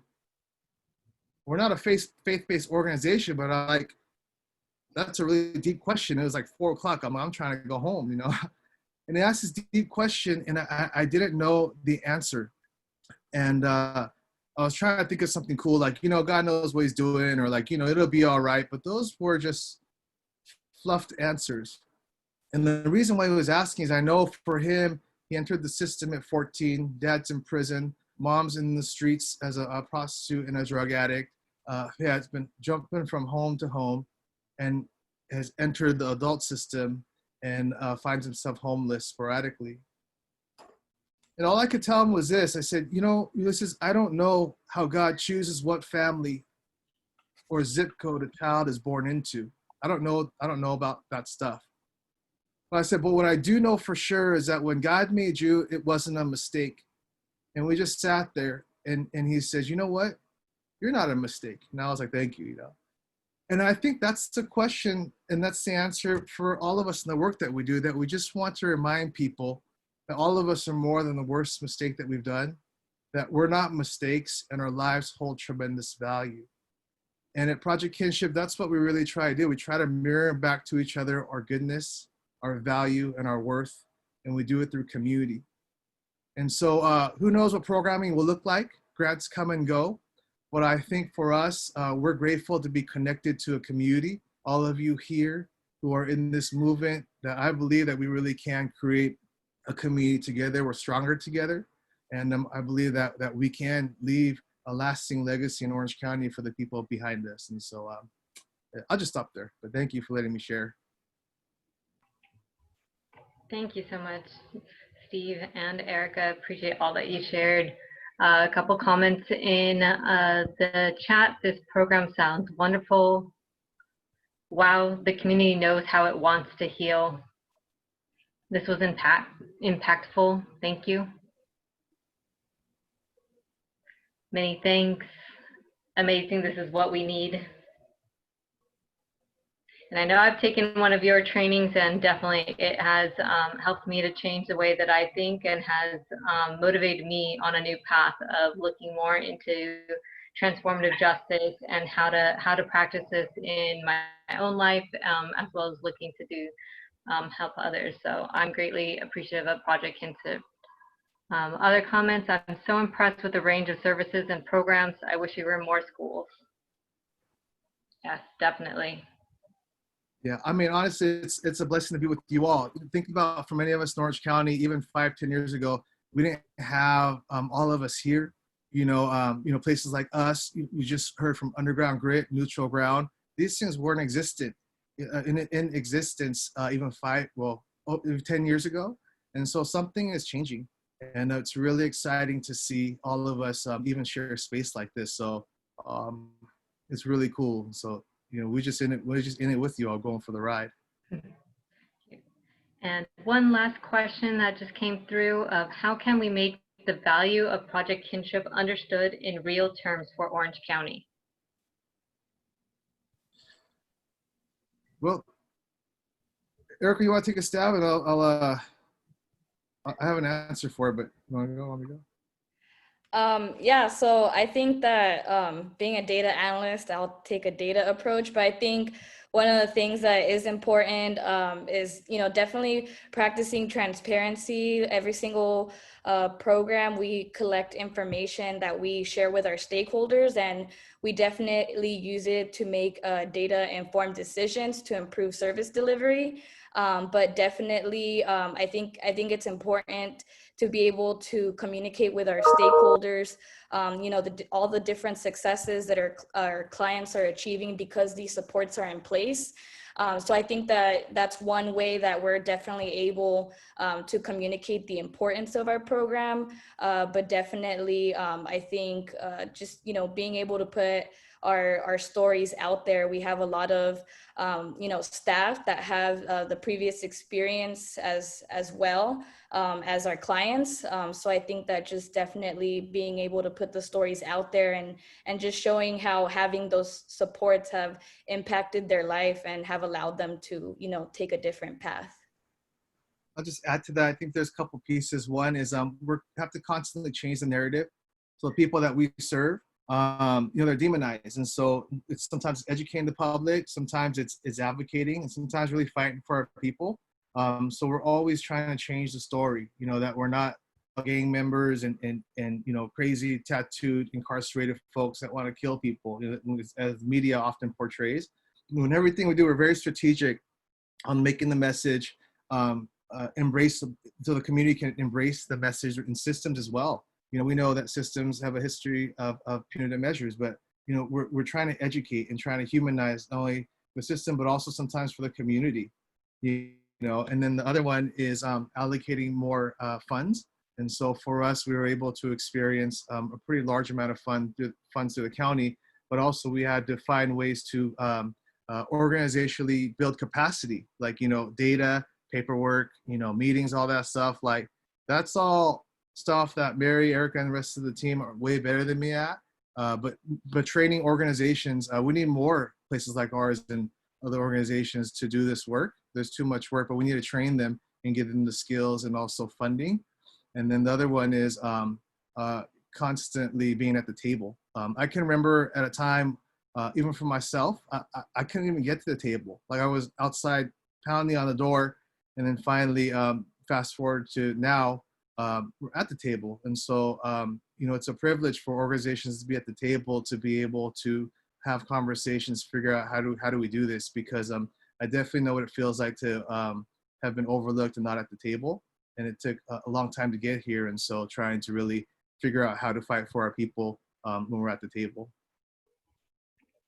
Thank you for that.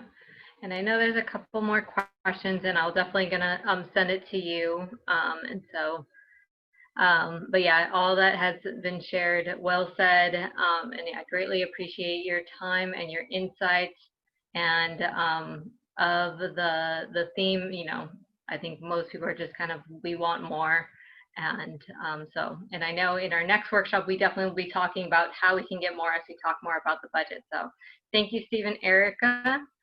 We have our next speaker up, Dolores Canales. So for those of you who had joined us last time, you have met Dolores. For those of you who are joining for the first time, Dolores Canales is the Director of Community Outreach with the Bail Project. Dolores has extensive experience in management, community organizing, and is a co-founder of California Families Against Solitary Confinement. Dolores was recently appointed a voting member by LA Supervisor Janice Hahn on the Alternatives to Incarceration work group, and is currently organizing community engagement workshops across Los Angeles in neighborhoods with a high impact of incarceration. Thank you so much, Dolores, for being here. And I will think we have a video that was going to be played.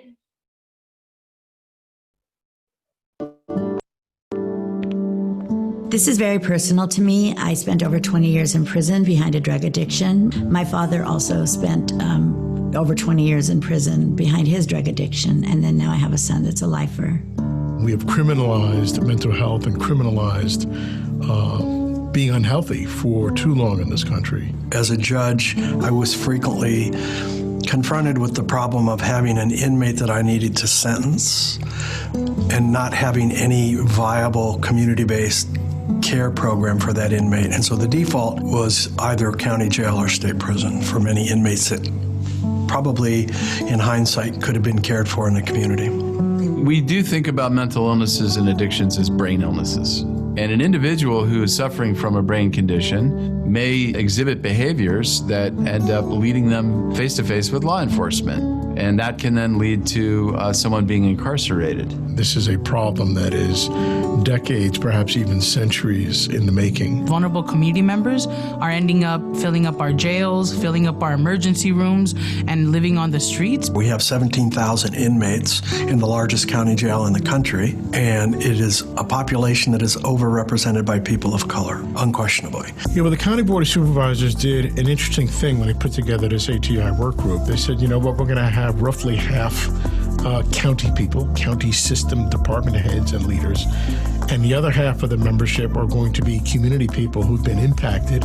We went into the community and got feedback from those directly affected. There's over 100 recommendations, 5 strategies on how we can develop an alternate system of care, a decentralized system of care and housing. Restorative villages. Training 911 operators to redirect the calls so that a mental health team can be sent out in a time of crisis. You have to have more housing, and we have to have different types of housing. The issue of hyper-incarceration and over-incarceration and homelessness are very much linked. It might seem like we're shooting at the stars, but people need to know that the recommendations that are in there are very pragmatic.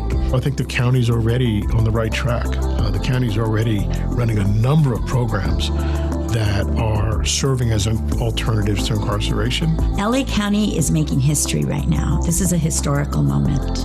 If we really invest into the ATI, like truly invest in a sustained way, we're gonna see our jail population, reduced.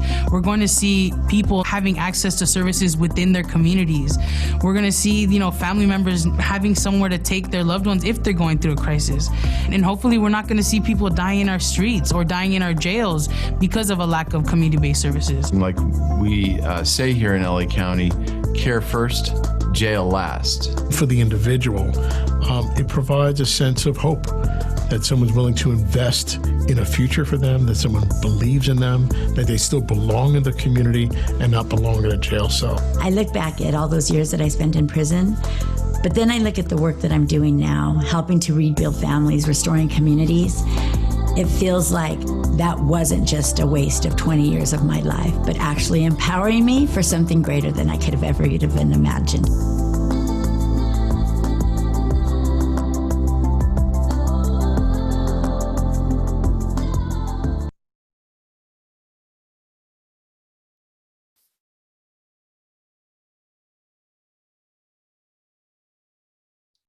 Great. Do I just start talking? Or? Yes, you are up.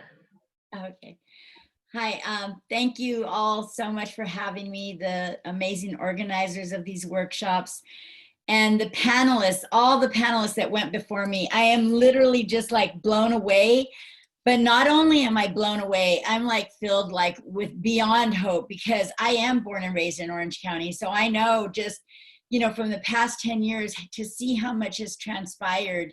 And, with Project Kinship, I went to go bail people out late at night or, leave money on people's books. And I see the little, you guys all set up out there and everything outside the jail, underground grid. I was in the Initiate Justice cohort with Armando and Jesse. So when Crystal was sharing about them, like I got to see them every week for 12 weeks. And it was the most amazing experience of my life. But I used to sit there and think, what if my son would have had that opportunity?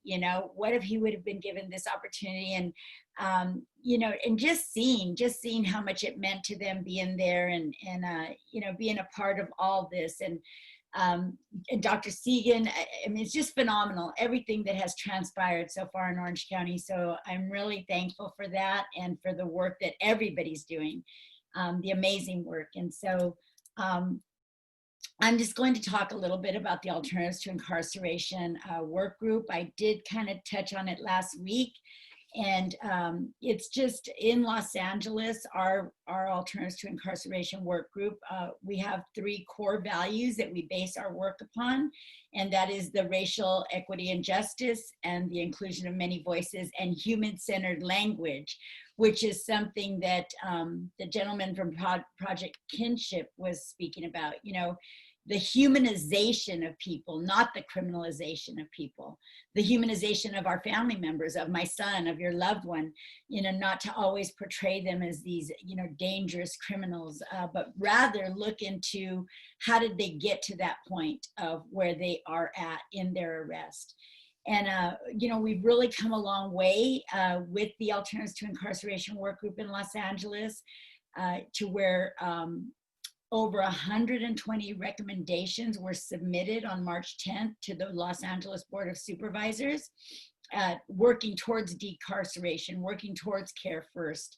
And now we're literally at the point where the Board of Supervisors are saying, we're gonna make sure while we're seated that the implementation process is about to begin, because if we move on and somebody else is here, this might not be as important to them. So it's really been exciting to be a part of this. And, you know, several of the motions that have been passed so far that we're already starting to work on by the Board of Supervisors towards the ATI efforts have been alternative crisis response systems, reduction to the jail population, the Reimagine LA that we're working on, and also the closure of the Men's Central Jail. And, you know, it's interesting as we hear the groups that went before me speak, and we think, you know, how can we get more of this? Well, that's exactly the question, which you'll be hearing about next week. You know, when you start looking at these budgets, these explosive budgets that are being poured into incarceration, rather than care and treatment, and not in incarceration facilities, not in jail facilities, but rather in actual treatment centers or in programs that are benefiting the people in the community. Right. So, you know, so just having the panelists that went before me and hearing everything and all the work they're doing just has me more encouraged. I was living in LA County because of my work with the Bail Project.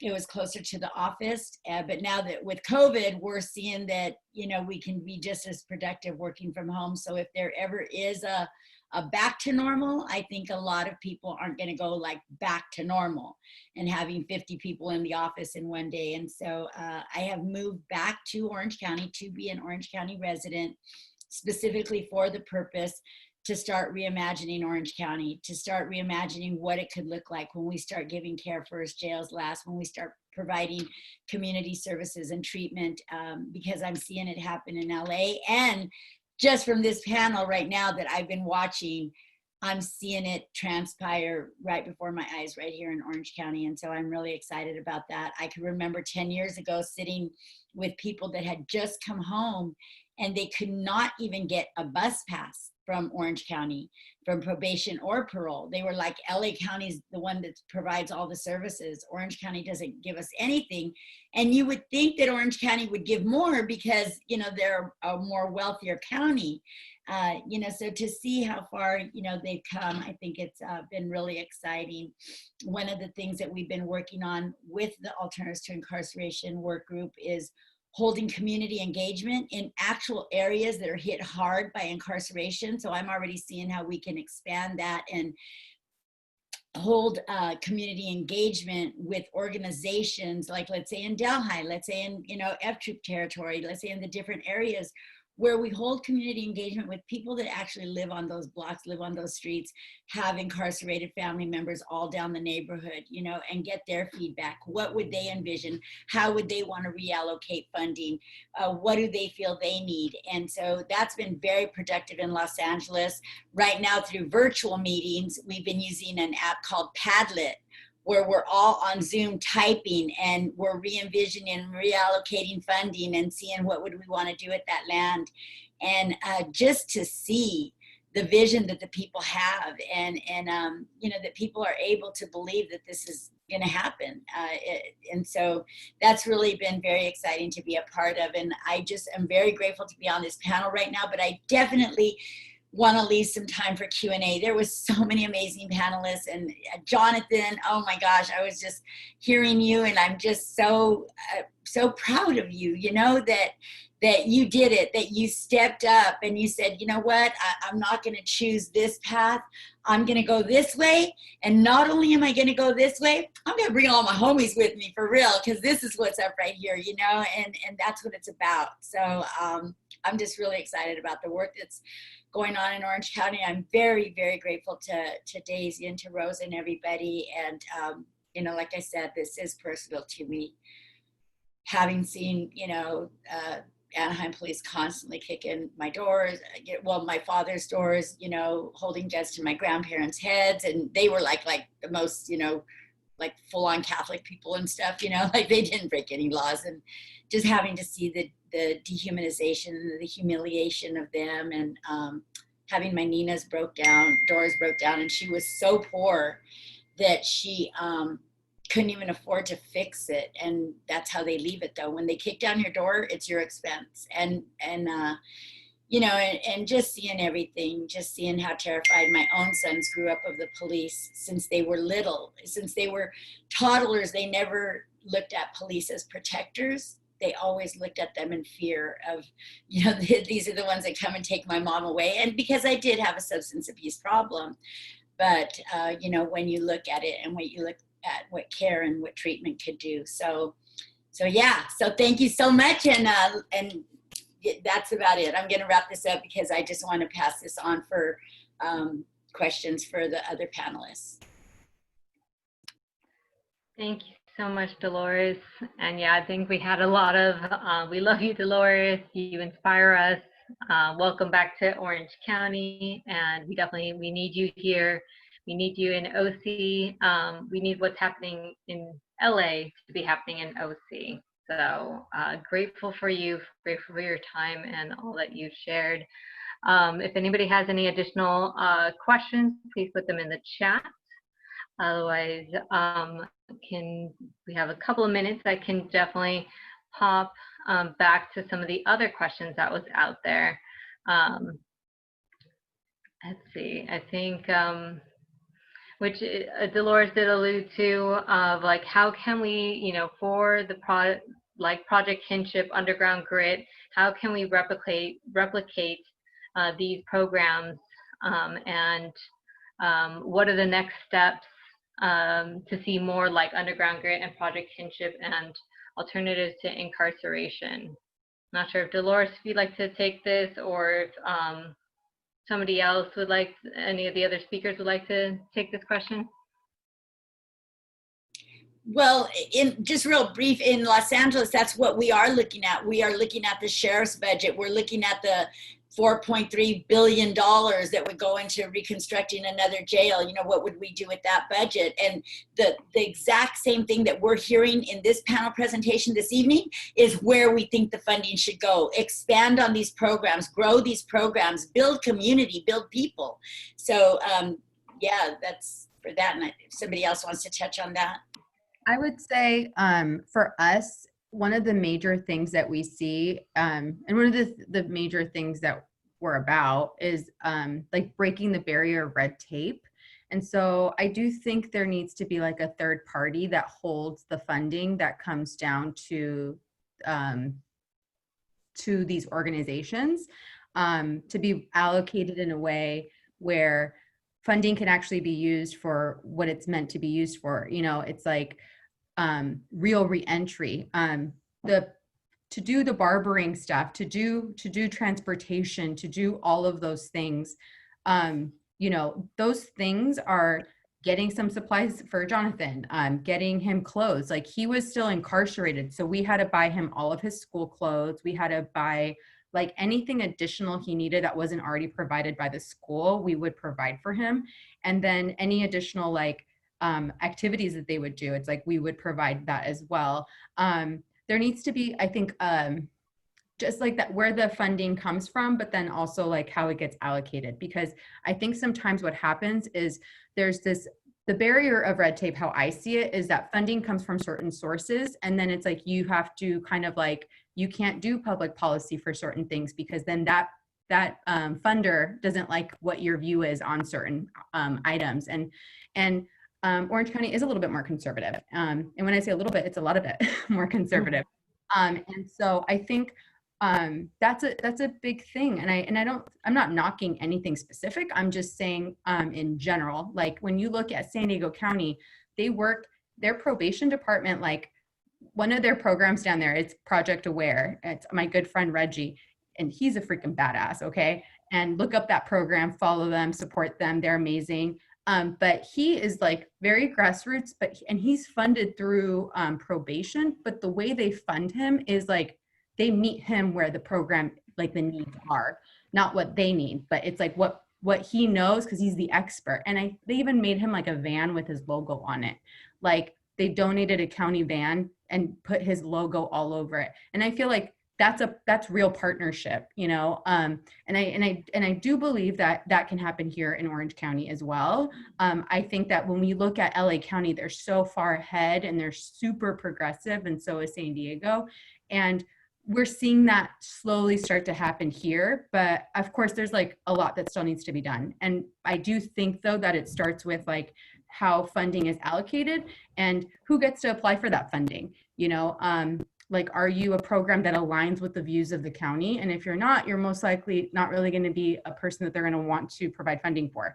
So you have to think of those things as well. If you're standing up for certain policies and things like that, I mean, you're going to be viewed a certain way. So that's kind of like the barriers of red tape. That's kind of how do you provide the best care, you know, those types of things. And then there's like the housing first model.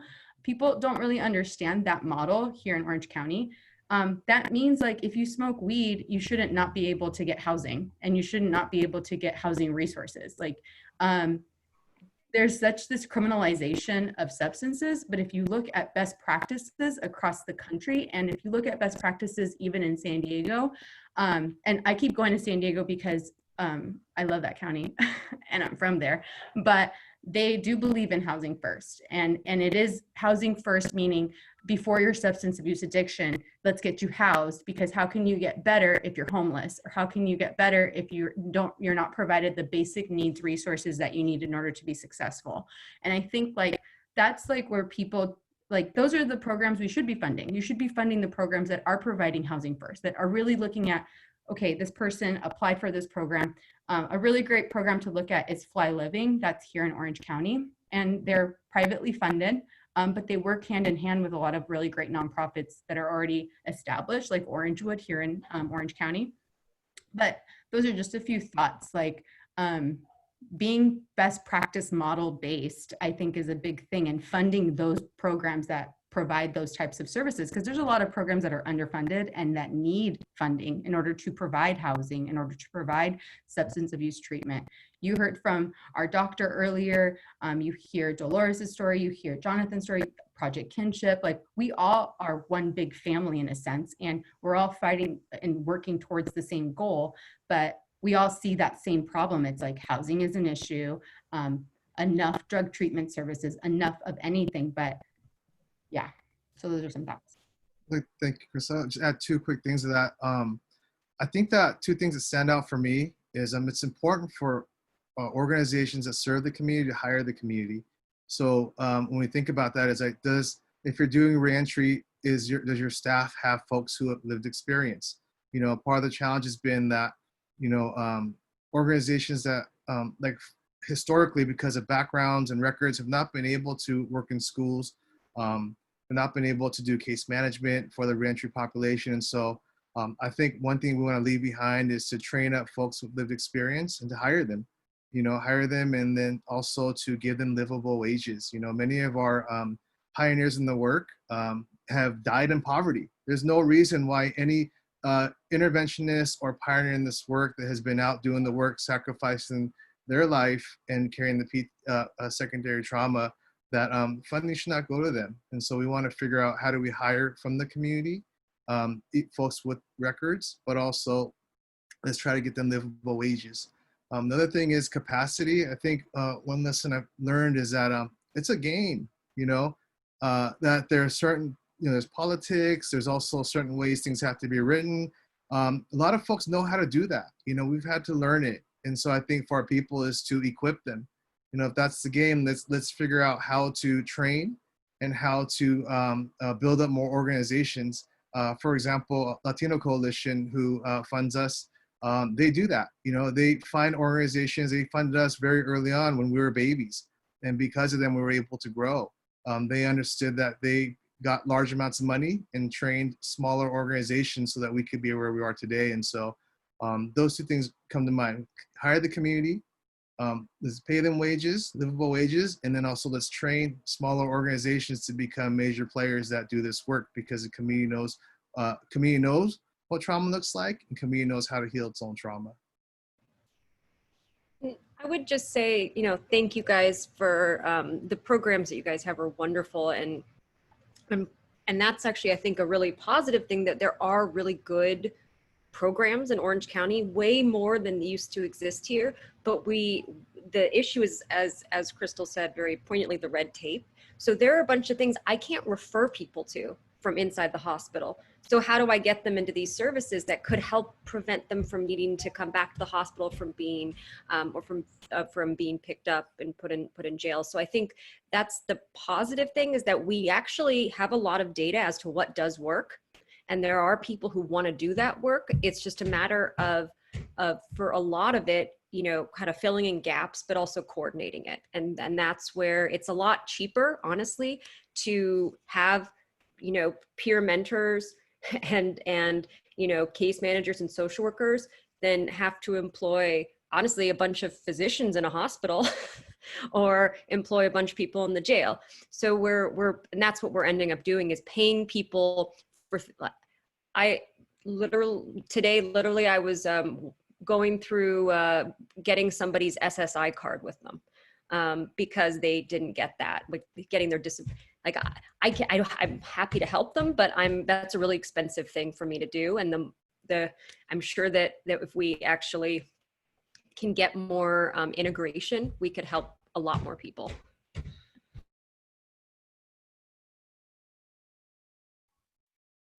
Thank you all so much for that answer. There's so many more. There's another great question, although we do not have time for it. I think this definitely lets us know that we need to have more of this discussion. We will be, first and foremost, thank you all so much for joining us for this wonderful workshop. And thank you to the speakers, Dr. Alexis Segan, Dolores Canales, Crystal, Jonathan, Stephen, Erica. Thank you all so much for all that you do, all the work that you do in the community, and for being here and sharing your knowledge with all of us. One of the things that, you know, of how you can take action is via the People's Budget OC. So the People's Budget OC is an organization that has gotten together to do as we're talking about, wanting to look at the Orange County budget, analyze it, and see what do the people actually want. Since as of late, the Orange County budget has not reflected what the community's priorities are. So wanting to get more involved, there is a survey which you can share how you think the Orange County should be spending that $1 billion in their funds. And so please take that survey, check out their website. There'll be more information coming, especially for next week, which will be our final workshop in this workshop series of Reimagine Justice in Orange County. Workshop 4, Follow the Money. We have CURB will be joining us, Urban Peace Institute, Advancement Project. They'll all be sharing more information about budget advocacy, what are talking points, what are things to look out for. And then we'll have a representative from the People's Budget Orange County to share some insights that they've gotten from their responses to the survey, as well as findings that they found in their budget analysis. So stay tuned, join us for that. And then we will be sharing this recording of the workshop plus the presentation and the worksheet. And if you can, please donate. There's the PayPal and the Venmo up, so we greatly appreciate it. We are offering this for free. We, of course, love for you and as many people to join and to learn about this. and we would like to compensate the speakers for their time and expertise. So if you have the capacity to donate, we greatly appreciate it. But first and foremost, we appreciate your time for being here. Thank you so much.